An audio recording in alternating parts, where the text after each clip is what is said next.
Oh man, beautiful people around the world, my brothers and sisters, my beautiful patriots, y'all have to hear this before we get into the show, you guys. Check out what this brother had to say live on air. CNN. Oh man. Check this out. Look, I think going to the Libertarian Convention was smart. According to Gallup, they represent 17-20% of the American electorate.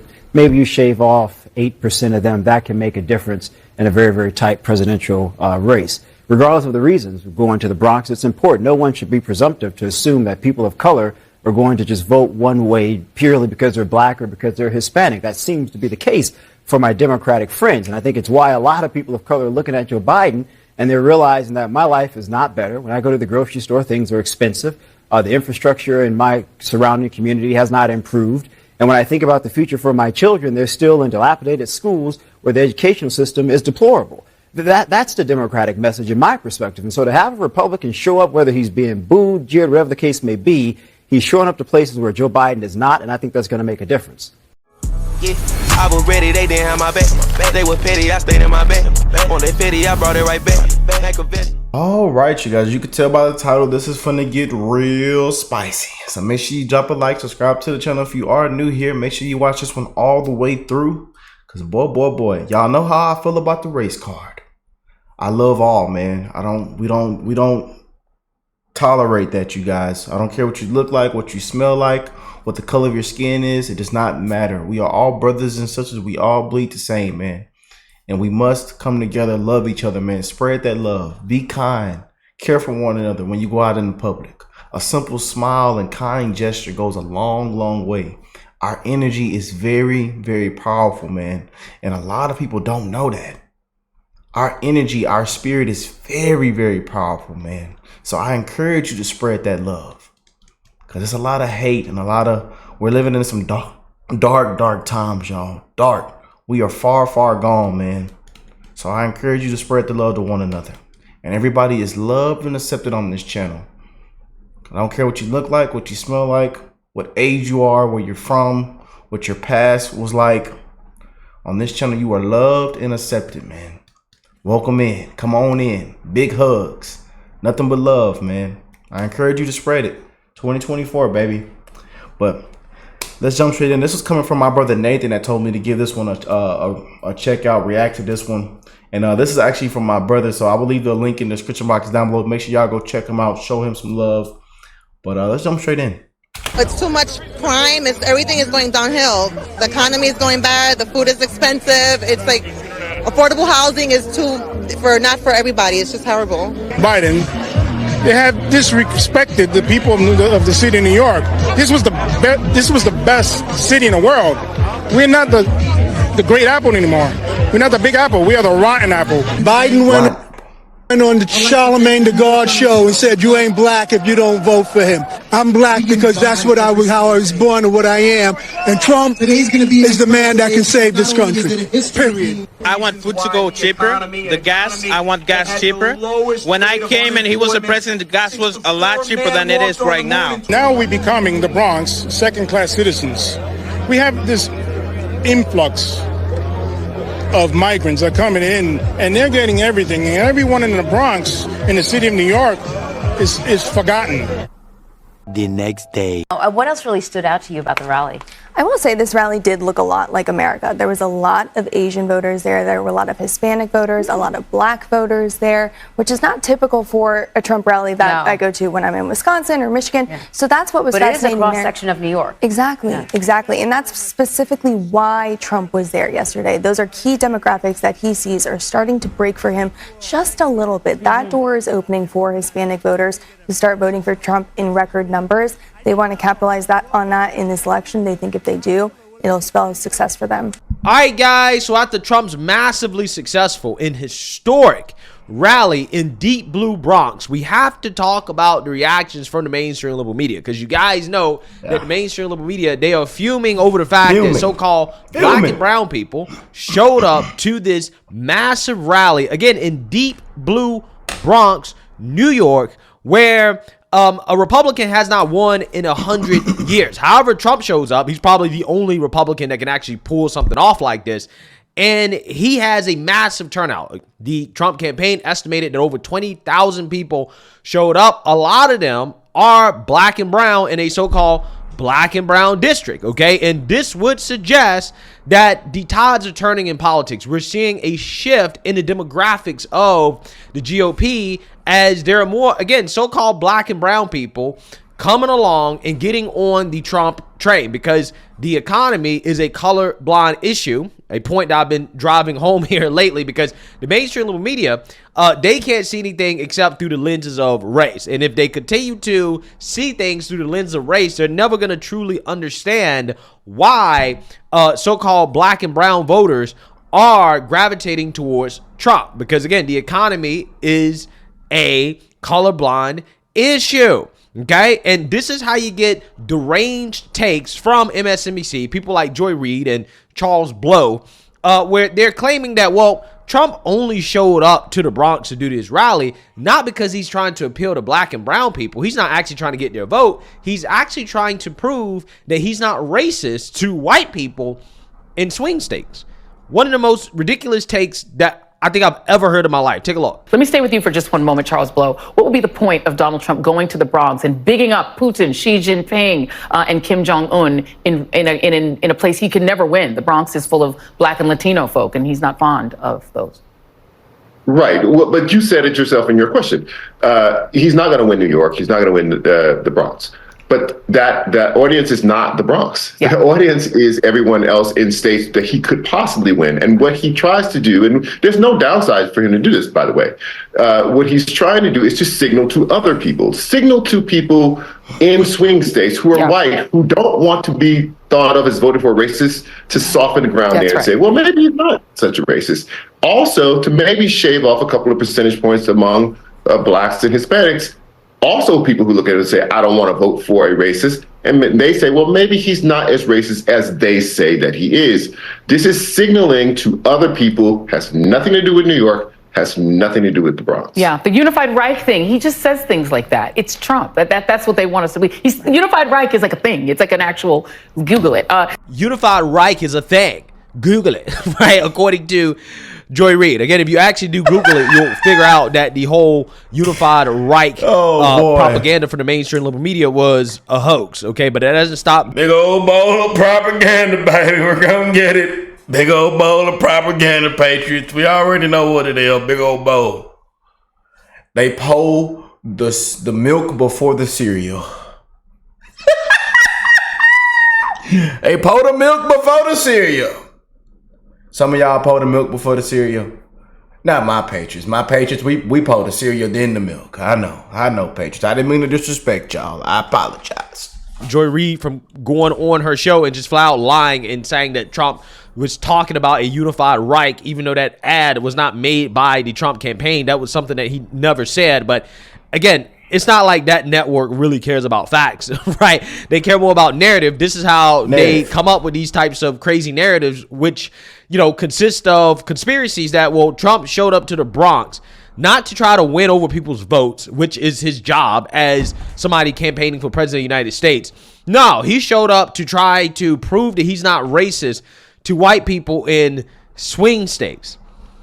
Again, this is one of the most delusional takes that I've ever seen in my life. And you only get a take like this when you're high on copium, right? I mean, this is not something that a reasonable or rational or logical human being would ever think of as some explanation for why Trump would hold a rally in the Bronx, right? I mean, it's not like Trump went out there and started doing all the race hustling and pandering, what Joe Biden did, right? Basically trying to say that, well, if you're black, you have to work 10 times harder than everybody else, and your country doesn't love you.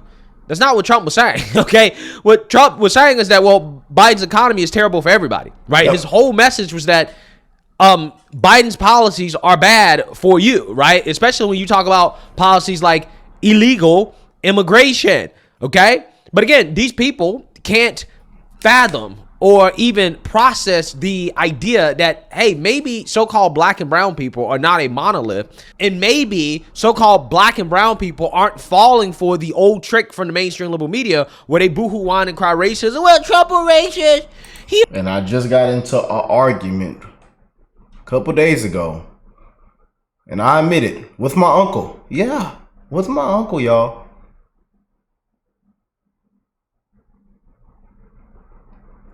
Says the same thing. Trump's he's a criminal. Like it's ridiculous, man. And I hit him with the facts. Po fella's doing research now, like, maybe that Rick fella was up to something. Let me do some research. Hit him with the facts, man. All you can do is hit him with the facts. And again, people have their own views, have their own opinions, and I value that, man. But just wanted to get into a huge argument because I stated what I stand on in my beliefs, And Po fella, even said, to see more of the young generation or more of the blacks in us to come over and support Trump now. Like, just went crazy with all the nonsense. He's a criminal. Just kept saying that out loud. And we had to shut that down, man. You a bigot. He hate black people. He hate gays. Right.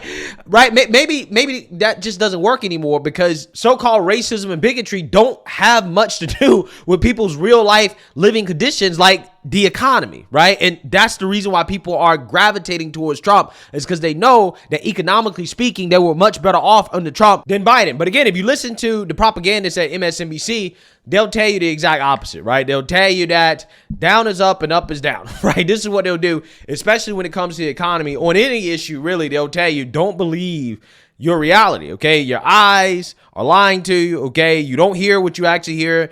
All the things that you're living are not true, right? Everything was much worse under Trump. But even some of their propagandists who still have an ounce of journalistic integrity that actually did some real journalism, like, for example, being on the ground and talking to the voters, are acknowledging the reality that, hey, these voters are upset with Biden's economy and that they are really Trump supporters. These are not fakes, right? You should believe your eyes and your ears and your reality that, hey, the movement towards Trump is real. Joining us now, NBC News correspondent Dasha Burns, who was there at this event, chief strategist for the Bush-Cheney 2004 presidential campaign, Matthew Dowd, and former Obama campaign advisor, Amisha Cross. So Dasha, you were there last night. You heard it. You talked to the people who were in that crowd. How was his message received? Well, this might sound a little counterintuitive, but I did talk to folks in that crowd who themselves were immigrants. A lot of folks from the Dominican Republic. A lot of people that I talked to were born and raised in the Bronx. For some of them, this was their first ever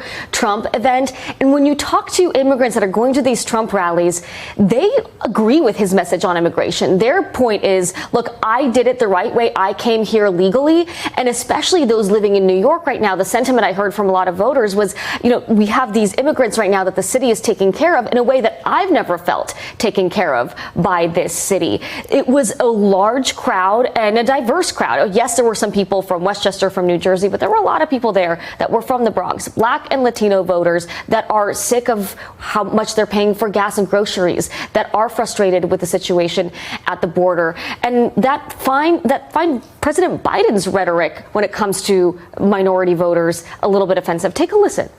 Biden went on the Charlemagne the God show and said, you ain't black if you don't vote for him. I'm black because that's how I was born and what I am. And Trump is the man that can save this country. Period. So interesting to talk to those voters, Anna, and multiple people actually mentioned that Charlemagne the God interview. I did press back with some of those folks, mentioning some of Trump's rhetoric that's been seen as racist and bigoted. They said they don't have a problem with that. They view his actions over his words in terms of what they feel he can do for their community. Again, the economy, those pocketbook issues, over and over again, top of the list. Unfortunately, as I said, in times of troubled economy, there's an audience in America that can be appealed to by a strong man and blaming the other. And the other thing I'll note is that he never, on his sort of English, why we people all speak all different language, I noticed he never speaks about the problem of somebody speaking Norwegian or somebody speaking Swedish or somebody speaking Danish. It's either Latin America, Mexico, or Africa, which is a pretty strong signal of what he means. Doctor, are these voters just not offended at all by those types of comments and some of the actions he took as president? Yeah, no, I will say I talked to these voters about the Central Park Five. I talked to them about some of the comments that he's made and the policies beyond rhetoric, right? They are just so focused on what their lives are like right now, what they can feel tangibly, that when I push back with those comments, they shut that down. They said, listen, he might say some things. Again, they focused on the rhetoric still, because they feel like that's what the media sort of, consistently puts out there. They say he might say some stuff that's offensive, but at the end of the day, I feel like my life was better under former President Trump than under President Biden. And I take all of the points that we're hearing here, but this is what I hear from voters consistently. And we see this reflected in the data as we're seeing these numbers of Black and Hispanic voters sort of getting chipped away from the Democratic Party and moving towards Trump. A lot can happen in the next 6 months, but I just see this consistently as I talk. Wow. So again, the race card is not working. Okay, you guys heard it there from MSNBC. They're admitting the race card is being rejected. That voters are saying, well, in response to the media pressing them on Trump's racist comments. It's amazing. People are waking up. It really sucks that it takes a terrible economy in order for people to realize that, hey, all that racism and bigotry stuff that the mainstream liberal media be complaining about, that's not a real problem, right? At least not compared to the economy, not compared to the price of food, not compared to the price of housing, not compared to the cost of living, not compared to the border being wide open and Democrats giving illegals all our resources. Wide open. That racism and bigotry. Homeless veterans. We done spent $66 billion on immigrants and 3 on our veterans. $66 billion and 3 on our veterans. Boy. Tired of turning. Not gonna work on Tired of turning. Right? This is what they're saying. This is what they told MSNBC. And guess what? Doing that whole interview, right? The Democrat strategists, the Never Trumpers, right? The only thing they could say is, well, Trump racist. Trump racist, Project 2025. Donald Trump and the Republican Party created the chaos he is hoping to benefit off of. When the Texas governor, Greg Abbott, and when the Florida governor, DeSantis, decided that they were going to send migrants to cities like my hometown of Chicago, to New York, and various other places across the country, they did it with 2024 in mind, because they wanted to create this fight for resource allocation. They fundamentally understood that many Black people, as well as brown people in these communities, already were suffering from lack of housing supports, from food insecurity, from other issues, and they sought to create a more desperate situation and to have a population that would demonize new arrivals. I think that it is extremely disheartening. I would say that when talking to these voters in New York, there should have been more questions regarding, or more comments about, Trump's policies, because this isn't a rhetoric issue. Trump wanted to have the Central Park 5 actually murdered. He wanted to ensure that the state killed those young men. He wanted to ensure that, Black people did not have a space in the buildings that he had across the state of New York. In many cases, he's also pushed for anti-civil rights legislation. We have already seen what Project 2025 looks like. And for Black people and brown people across this country, it is an assault on our rights and an assault on our very being. That's what we should be talking about here. This is not a rhetorical game. This is a man who has plans in place and a man who appointed judges who will make this happen. Yeah, so I just want to correct this Democrat propagandist here. Trump did not create the illegal immigration crisis that is happening in the liberal cities. Biden created that. And I'm so happy that these people are smart enough to understand that. Listen, yes, you're being bust illegals from Texas, but Biden is sending a lot of those illegals himself to these liberal cities. Also, on top of that, Biden is the one that's responsible for the open border policies. They realize that. They're smart enough to know that. I know that Democrats think that voters are stupid, especially the so-called Black and brown voters. But they understand that that's not Trump's fault. That's not Greg Abbott's fault. That's not Ron DeSantis' fault, because Democrats want red states to take on all the illegals and to deal with the issue without any help from the government in regards to closing the border or any type of federal funding to help them take care of it. And these people are smart enough to understand that that's not fair. So it is Biden's fault what is happening to these liberal cities. It is the Democrats' fault, the sanctuary city policies. They welcome illegals, and they got exactly what their politicians, their elected leaders said that they wanted, right? But I'm telling you, if the response from Democrats to the economic issues in this country is that, well, Trump is a racist, it's just not going to work. You might as well just quit, right? You might as well just concede the election today because it's not going to work. And that's all they got, guys. That's all they have. All they have in response to the economic problems of the Biden administration that is plaguing this country is, well, Trump's a bigot, guys. Right? Don't you understand? That's more important than anything, okay? Forget how you were living and how great things were under Trump. Forget about all that. Trump is a racist, right? And that is a bigger threat. That has a bigger impact on your life than the economy. It's just not going to work. So anyway, not going to work. CNN and their reaction.